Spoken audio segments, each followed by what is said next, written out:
तो क्या हाल है आप सभी की। उम्मीद करते हैं सब अच्छे होंगे, सब मौज काट रहे होंगे अपने अपने घर पर। तो देखिए, जैसे कि आपको पता है कि देश भर में 5G शुरू हो चुका है और मोबाइल फ़ोन 5G शुरू होने से पहले ही बिकने शुरू हो गए थे, ताकि यहाँ पर जब भी 5G शुरू हो तो तब 5G capable mobile phone ready हो। तो बहरहाल अक्टूबर में यहाँ पर 1 साल हो जाएगा जब देश भर में पहले 5G शुरू हुआ था, यानी कि यहाँ पर अक्टूबर में 5G की शुरुआत हुई थी पिछले साल। लेकिन अभी तक भी देश भर में 5G पूरी तरह से रोल आउट नहीं हुआ है, बल्कि ये जो कंपनियां हैं वो धीरे धीरे 5G को रोल आउट कर रही है और लगभग 1/3 देश भर में लगभग लागू हो चुका है 5G तो अभी पूरी तरह से रोल आउट नहीं हुआ है। लेकिन यहाँ पर जो बात हो रही है वो 6G की हो रही है और खुद मोदी जी ने यहाँ पर 15 अगस्त के दिन यहाँ पर लाल किले पर बैठकर जो संबोधित करते हैं देश को, तब कहा था कि भाई 5G को लेकर वर्क फोर्स का गठन कर दिया गया है। तो आज इसके बारे में पूरी डिटेल के साथ बात करते हैं 5G क्या होती है और कब तक ये हमें देखने को मिल सकती है। लेकिन उससे पहले अगर आप चैनल पर नए हो तो सब्सक्राइब जरूर कर देना चैनल को, वीडियो को चाहे लाइक करो या डिसलाइक करो, लेकिन चैनल को सब्सक्राइब जरूर कर देना। तो चलिए वीडियो का आगाज़ करते हैं। तो बात करते हैं मामला क्या और हम इसके बारे में क्यों बात करें। तो आप यहाँ पर स्मार्टफोन चलाते ही होंगे, तो यहाँ पर आप या तो 3G में चलाते होंगे या 4G में चलाते होंगे, और जिसके पास 5G के कैपेबल स्मार्टफोन है और उसके यहाँ पर 5G आया हुआ होगा तो वहाँ पर वो 5G भी चला रहा होगा। पिछले साल सरकार ने 5G को लॉन्च कर दिया था, जिसके बाद एयरटेल और जियो ने मिलकर 5G को लॉन्च कर दिया था और उसके बाद दोनों कंपनियों ने 5G को धीरे धीरे देश भर के शहरों में रोल आउट करना शुरू कर दिया और आज देश के ज़्यादातर शहरों में 5G शुरू हो गया और हमारे यहाँ पर भी 5G शुरू हो गया है। लेकिन अभी भी देश के दूर दराज के इलाकों में अभी भी कुछ भी नहीं हुआ है और वहाँ पर 5G क्या 4G की भी सही से कनेक्टिविटी नहीं है और इसके लिए कुछ और महीनों का टाइम लगेगा 5G की जो कनेक्टिविटी है वो धीरे धीरे बढ़ाने के लिए। लेकिन इसी बीच 15 अगस्त को भारत का 76वां स्वतंत्रता दिवस आता है और हर बार की तरह इस बार भी पीएम मोदी लाल किले से देश को संबोधित करते हैं। हालांकि उनकी बात पॉलिटिक्स से ज़्यादा जुड़ी हुई थी, क्योंकि अगले साल चुनाव होने वाले हैं और इस बार विपक्ष ने इंडिया के नाम से 2 दर्जन से भी ज़्यादा पॉलिटिकल पार्टियों के साथ मिलकर गठबंधन बनाया हुआ है, जो एनडीए को काफ़ी तगड़ी चुनौती भी दे रहा है। खैर, हम अभी राजनीति पर तो ज़्यादा नहीं जाएंगे, लेकिन यहाँ पर मोदी जी ने एक बात कही और वो ये है कि देश में अब 6G के ऊपर काम हो रहा है और इसके लिए टास्क फोर्स भी बना ली गई है, यानी कि देश में 5G को रोल आउट किया जा रहा है और अभी पूरी तरह से रोल आउट भी नहीं हुआ है 5G, लेकिन उससे पहले यहाँ पर 6G को लेकर काम शुरू हो गया है। मैं आपको दिखा देता हूँ, देख सकते हैं आपके, ये टेलीकॉम का आर्टिकल है, ये India getting ready for 6G task force has been set up, PM Modi, यानी कि मोदी जी ने यहाँ पर कह दिया है कि भाई इंडिया यहाँ पर 6G के लिए रेडी हो रहा है और टास्क फोर्स भी इसके लिए सेटअप कर दी गई है। कब का आर्टिकल है? यह आर्टिकल है 15 अगस्त का। और इसके अलावा यहाँ पर ABP न्यूज़ का, देश में आएगा 6G, पीएम मोदी ने किया ऐलान, कहा वर्क फोर्स का हो चुका गठन, यानी कि यहाँ पर 6G को लेकर वर्क फोर्स का गठन हो चुका है। तो आप देख सकते हैं कि यहाँ पर मोदी जी ने देश को 6G को लेकर शुरुआत कर दी है और इसके लिए टास्क फोर्स भी बना दी गई है ताकि यहाँ पर 6G को लेकर काम किया जा सके। लेकिन सवाल ये आता है कि हमने 2G सुना है, 3G सुना है, 4G सुना है और 5G भी सुन रहे हैं, लेकिन ये 6G क्या है? तो मैं आपको दिखा देता हूँ इसके लिए। तो देखिए, जो वायरलेस कनेक्टिविटी है जो मोबाइल फ़ोन में टेलीकम्युनिकेशन में जो चलती है वो जनरेशन से जनरेशन और बेहतर होती जाती है, पीढ़ी दर पीढ़ी बेहतर होती जाती है। 1980 के दशक में सबसे पहले शुरुआत हुई थी 1G, यानी कि वायरलेस कनेक्शन की फर्स्ट जनरेशन जो शुरू हुई थी। वो मोबाइल फ़ोन इतने बड़े बड़े आते थे, एनालॉग वॉइस कॉल होती थी, इसमें मोबाइल कनेक्टिविटी आती थी, यानी कि इसमें सिर्फ और सिर्फ सिंपल कॉल होती थी, वो भी इतने बड़े बड़े मोबाइल फ़ोन के ज़रिए। पावर कंजम्पशन बहुत ज़्यादा होता था उसमें, क्योंकि हैवी फ़ोन थे, हैवी इक्विपमेंट थे, तो सारी चीज़ें एनालॉग होती थी। तो यहाँ पर जो चीज़ थी वो यहाँ पर 1G कहलाई गई और इसमें बहुत ही लिमिटेड कनेक्टिविटी भी होती थी। और उसके बाद आया 2G का ज़माना। 1990 के आसपास यहाँ पर 2G को लॉन्च कर दिया गया, जिसमें डिजिटल वॉइस कॉल के अलावा टेक्स्ट मैसेजिंग भी होने लगी, यानी कि यहाँ पर आप टेक्स्ट मैसेज भी भेज सकते हो, जैसे कि SMS भेज सकते थे ना पहले, हम अभी भी भेजते हैं OTP वगैरह के लिए।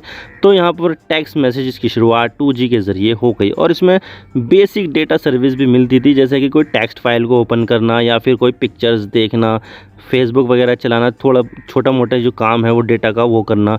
तो यहाँ पर 2G के ज़रिए ये सब पॉसिबल हुआ। लेकिन असली जो स्मार्टफोन की शुरुआत हुई थी वो हुई थी 3G के ज़माने से। 2000 के दशक में 3G आया था, जिसके ज़रिए यहाँ पर स्मार्टफोन इंट्रोड्यूस हुए और स्मार्टफोन के ज़रिए यहाँ पर वीडियो कॉलिंग भी शुरू हो गई, यानी कि 3G के ज़माने से वीडियो कॉलिंग सभी जगह पर अवेलेबल हो गई थी। और उसके बाद 2010 के दशक में आया 4G, fast mobile broadband uses internet protocol, यानी कि यहाँ पर जो स्पीड थी वो ऐसी बढ़ गई कि भाई यहाँ पर जो फ़ोन हैं, जो ऐप इकोसिस्टम है, वो सब के सब बहुत ज़्यादा डेवलप हो गए। आपको यहाँ पर कुछ खाना है, ज़ोमैटो करिए, स्विगी करिए, जो कुछ भी फूड डिलीवरी ऐप से करना है कीजिए और आपके घर तक खाना पहुँच जाएगा।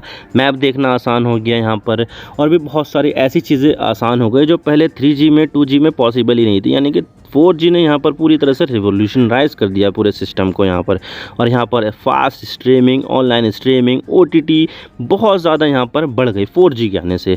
और 2020 के दशक में यानी कि अभी से 5G आ रही है, और enhance mobile broadband wireless for industry, यानी कि इस चीज़ से यहाँ पर जो वायरलेस कनेक्टिविटी है वो 5G 4G से बहुत ही ज़्यादा स्पीड से आगे बढ़ गई है। यानी कि जो 5G है वो 4G से लगभग 50 गुना ज़्यादा तेज़ है। इससे जो AR VR की कैपेबिलिटीज़ है वो आ गई है, आर्टिफिशियल इंटेलिजेंस इंप्रूव हो रहा है, और जो हमारी जो ड्राइवरलेस कार है वो भी यहाँ पर 5G के ऊपर बेस हो रही है। और ऐप इकोसिस्टम तो छोड़ दीजिए, यहाँ पर AI का बहुत तगड़ा इस्तेमाल किया जा रहा है। और यहाँ पर जो क्लाउड कंप्यूटिंग है और क्लाउड गेमिंग है वो सब इस चीज़ से 5G से बहुत ज़्यादा पॉसिबल हो रही है। यानी कि 4G के कंपैरिजन में 5G और भी ज़्यादा एडवांस है, और भी ज़्यादा इनोवेटिव है, और भी ज़्यादा फास्ट है, और इससे जो रिस्पॉन्स टाइम है वो भी बहुत ज़्यादा कम होता है। और अगर हम 4G 5G और 6G में कंपैरिजन करें तो आपको 4G में अप्रॉक्सीमेटली जो स्पीड मिलती है वो 33.88 Mbps मिलती है। यानी कि यहाँ पर जो है वो बेसिक चीज़ें देख सकते हो आप, HD मूवी को स्ट्रीम कर सकते हो 4G में, गेमिंग कर सकते हो, वीडियो कॉन्फ्रेंसिंग कर सकते हैं, और कॉल वगैरह तो कर सकते ही हो। लेकिन जो 5G है उसमें आपको कितनी स्पीड मिलती है? 40 Mbps से लेकर 1100 Mbps तक, यानी कि 1 Gbps तक की स्पीड आपको मिल सकती है।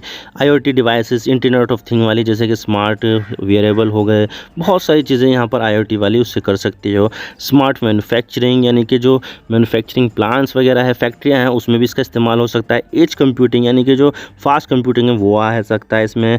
जो AI है, आर्टिफिशियल इंटेलिजेंस है, वो बहुत ज़्यादा इन्हेंस हो गया। और स्मार्ट फार्मिंग, यानी कि खेती किसानी में भी इसका बहुत ज़्यादा उपयोग हो रहा है। लेकिन जो 6G है वो 5G में कितनी थी? अप टू कितनी थी? 1100 Mbps की स्पीड थी। लेकिन जो 6G है अप टू 1 Tbps की स्पीड है, यानी कि 1 टेराबाइट। यानी कि 5G में तो लगभग 1 Gbps की स्पीड यहाँ पर कमेंस की गई है, लेकिन जो 6G है उसमें 1 TB यानी कि 1000 टाइम्स इसमें स्पीड ज़्यादा दिखाई गई। यानी कि ये थ्योरेटिकल स्पीड है, जो लोगों को तो मिलते नहीं है, लेकिन ये थ्योरेटिकल स्पीड है कि हाँ कि 5G से बहुत ज़्यादा है ये। और इससे क्या क्या हो सकता है? असिस्टिव टेक्नोलॉजी बहुत ज़्यादा बढ़ जाएगी। इमर्सिव AR VR जो आंखों पे लगाते हैं ना, बहुत बड़ा सा VR, वो बहुत ज़्यादा एडवांस हो जाएगा। एडवांस AI ऑटोनोमस व्हीकल, यानी कि यहाँ पर जो ड्राइवरलेस व्हीकल है, यानी कि उसमें कोई ड्राइवर की ज़रूरत नहीं है, आप सामान भरो और ये अपने आप वहाँ पर जो लोकेशन है वहाँ पर पहुँच जाएगा। लेकिन आपको यहाँ पर पूरा रूट फीड करना पड़ेगा उसके लिए। डिसेंट्रलाइज बिजनेस, यानी कि यहाँ पर जो बिज़नेस है वो पूरी तरह से फैल जाएगा। आपको एक जगह पर बिज़नेस करने की ज़रूरत नहीं है, आप कहीं पर भी बैठकर बिज़नेस कर सकते हो। तो यहाँ पर जो 6G है वो बहुत ज़्यादा स्पीड यहाँ पर प्रॉमिस कर रहा है। और ये जो 6G की टेक्नोलॉजी होने वाली है वो दरअसल जो 5G का जो इंफ्रास्ट्रक्चर है वो उस पर ही बनने वाली है। यानी कि इसको इम्प्लीमेंट करने के लिए आपको अलग से इंफ्रास्ट्रक्चर खड़ा नहीं करना पड़ेगा, बल्कि आपको एग्जिस्टिंग इंफ्रास्ट्रक्चर से ही इसको इम्प्लीमेंट कर सकते हो। इसका मतलब ये है कि इस टेक्नोलॉजी को लगाने के लिए आपको अलग से ज़्यादा खर्चा करने की ज़रूरत नहीं पड़ेगी, और इसके मेंटेनेंस भी ऐसे ही होगा जैसे कि 5G का होता है। तो ये टेक्नोलॉजी महंगी नहीं होने वाली है, बल्कि सस्ती होगी। और आप और हम इसकी स्पीड की बात करें तो इसकी स्पीड 1 TB यानी कि 1000 टेराबाइट की होगी, जबकि अगर हम इसके 5G की तुलना करें तो 5G की स्पीड लगभग 20 गीगाबाइट थियोरेटिकल स्पीड होती है। ये वो स्पीड होती है जो हद से हद जा सकती है, टेस्टिंग के दौरान चली भी जाती है, अचीव की जा सकती है, लेकिन यूज़र को कभी ये मिलती नहीं है, क्योंकि जब हम इसे इम्प्लीमेंट किया जाता है तो तब इसे इस्तेमाल करने के लिए हज़ारों फ़ोन होते हैं, जिससे स्पीड बढ़ जाती है। तो यहाँ पर अगर देखें तो 6G की स्पीड 5G से 50 टाइम्स ज़्यादा फास्टर है, और ये ख़ास तौर से machine to machine communication AI के लिए प्राइमरीली डिज़ाइन की जा रही है। लेकिन इंसानों के लिए पर्सनल कम्युनिकेशन के लिए शायद ये बड़ा चेंज साबित ना हो, लेकिन यहाँ पर 6G टेक्नोलॉजी के ज़रिए किसी फैक्ट्री को पूरी तरह से ऑटोमेटिक किया जा सकेगा, जिससे दूर बैठे बैठे भी फैक्ट्री की सारी चीज़ें कंट्रोल की जा सकेगी। सेल्फ ड्राइविंग कार का बहुत ही बड़ा योगदान रहने वाला है, और इसके ज़रिए जो AI होगी इसमें इंसानों जैसी फीलिंग आएगी, और IoT डिवाइसेस भी बढ़िया काम करें। लेकिन सवाल यह आता है कि हम 6G को कब देख सकते हैं, कब तक ये मार्केट में आ जाएगी? तो देखिए, अभी तो 5G भी दुनिया में ढंग से रोल आउट नहीं किया गया, और 6G की टेक्नोलॉजी अभी विकसित ही नहीं हुई है। तो अभी किसी से को नहीं पता कि 6G की टेक्नोलॉजी कब आएगी और कब ये रोल आउट होगी। लेकिन यहाँ पर टेक एक्सपर्ट्स ये कहते हैं कि 2030 तक 6G हमें देखने को मिलेगा। और वैसे पिछले ट्रेंड को देखें तो हर 10 सालों में कम्युनिकेशन की एक नई जनरेशन देखने को मिलती है, जैसे कि 5G के बाद 6G हमें 2030 तक देखने की मिलने की संभावना है और इसके स्टैंडर्ड इससे पहले 1-2 साल पहले सेट कर लिए जाएंगे, ताकि जब 6G लॉन्च हो तो आपको इसके compatible mobile phone, tablet, laptop और दूसरा IoT डिवाइस देखने को मिले और तैयार भी हो जाए।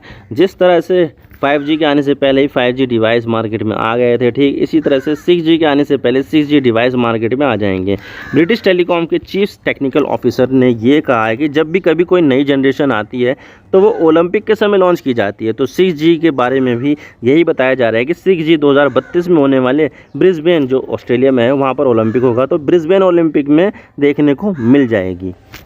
लेकिन अगर हम बात करें 5G की, तो पिछले साल जुलाई में 5G के स्पेक्ट्रम की नीलामी की गई थी, जिसके बाद अक्टूबर में रिलायंस जियो और एयरटेल ने अक्टूबर महीने में 5G को लॉन्च कर दिया था। और अभी ओपन सोर्स की जुलाई में रिपोर्ट आई है, जिसमें 5G की कवरेज बताई गई है कि कहां कहां पर 5G आ गया है। तो जुलाई में देश भर में 29.9% यानी कि लगभग 30% एरिया में 5G अवेलेबल हो गया है, जिसमें लोगों को 4G के कंपैरिजन में 19.2 टाइम्स फास्ट डाउनलोड स्पीड मिल रही है, जो लगभग 300 Mbps की जा रही है। मैंने बताया ना था कि इसका जो थियोरेटिकल हाई स्पीड है वो 20 गीगाबाइट पर सेकेंड है, लेकिन यहाँ पर जो मिल रही है नॉर्मली वो 300 Mbps की जा रही है। तो ये जो कभी मिलेगी नहीं, जितनी भी थियोरेटिकल स्पीड होती है वो लोगों को मिलती नहीं है, बल्कि जो एक्चुअल स्पीड होती है वो यहाँ पर दिखाई दे रही है 300 Mbps की, जो वाकई में 4G से तो ज़्यादा बेहतर ही है। वैसे देखा जाए तो भारत में डेटा की कीमत बहुत ही ज़्यादा तेज़ी से कम हुई है। जियो के आने से पहले 2014 में लगभग 270 रुपये प्रति GB की कीमत होती थी, लेकिन जियो के आने के बाद डेटा में रिवॉल्यूशन हुआ है और आज की डेट में मोबाइल डेटा लगभग 10 रुपये प्रति GB की कीमत पर चल रहा है, जो भारत को दुनिया का तीसरा सबसे सस्ता डेटा वाला देश बना देती है। तो यहाँ पर 6G भी काफ़ी ज़्यादा रिवॉल्यूशनरी लेकर आने वाला है। अब ये देखना होगा कि भारत में 6G कब आता है, ये तो देखने वाली बात होगी। आई होप आपको सारी बातें समझ में आ गई होगी। अगर वीडियो थोड़ा सा भी पसंद आया तो लाइक कर देना, वरना डिसलाइक कर देना, लेकिन चैनल को सब्सक्राइब जरूर कर देना। आपके एक सब्सक्रिप्शन से हमें आगे कंटेंट बनाने की मोटिवेशन मिलती है। Thank you for watching. I really appreciate your precious time. God bless you all. Now signing off.